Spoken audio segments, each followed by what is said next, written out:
برگرداندن گابلمه به صهیونیست‌ها یادآوری می‌کند که سرنوشت آنها مانند این ظرف‌های غذا محکوم به واژگونی است. با این عملمون می‌خوایم به صهیونیست‌ها اعلام کنیم که مثل این غذا شما رو واژگون می‌کنیم. تصمیم گرفتیم که در این پویش بین‌المللی شرکت کنیم و اعلام آمادگی کنیم که ما در کنار شما هستیم و شما رو تنها نخواهیم گذاشت.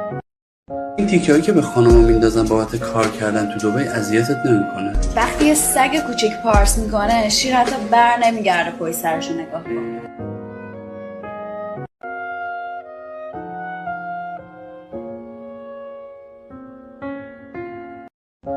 چقدر زیبا اینجا دادم. من دقت کردم دیدم چالدوران نوشته چایلد ایران، به جای او آی گذاشته، یعنی فرزند ایران.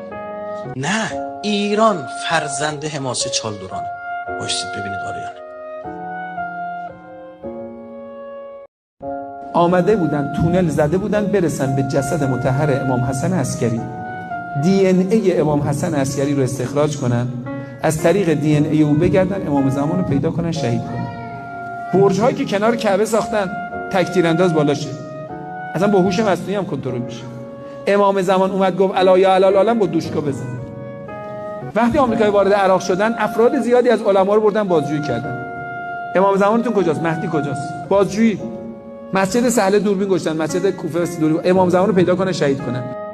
الله اکبر، الله اکبر، اللهم صل علی محمد و آله.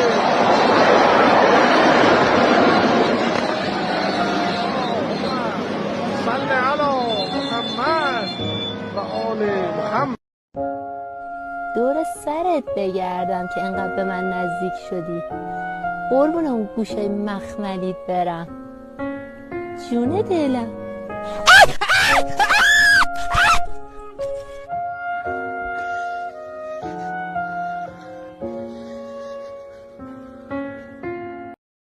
ببین این مثلا مهمه که طرف پول خرج کنه ها تو رابطه، درآمدش مثلا مهم نیست، مثلا این مهمه که بتونه پول خرج بکنه دیگه. ماهی یه مسافرت و یه گوشی و اینا که دیگه خیلی طبیعیه.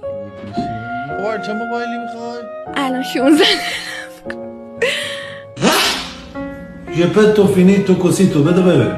الان چه کسی کنار شده که بهتون کمک کنه؟ الان خواهرم، مادرم و پسر 7 ماهم. ای جانم، پسر 7 ماهه داری؟ چند سالشه؟ 7 ماهه. 7 ماهه. چند سالشه؟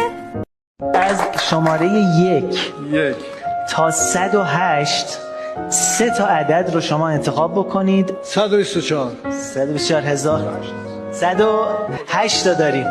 خیلی خراب نکردم. بفرمایید که میزان تحصیلاتتون؟ لیسانس زبان انگلیسی دارم، گرایش تیچینگ. بله. هلو. تانک یو.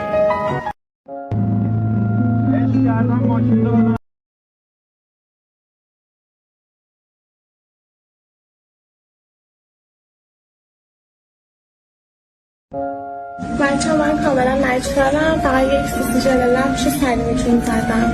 دوستان عزیز پژو 405 داریم کاملا بیرنگ، فقط یه نقطه کوچیکی گوشه کاپوت داره که مال دست خانم دکتری بوده، مطبش هم نزدیک بوده. نه خیابون شکری.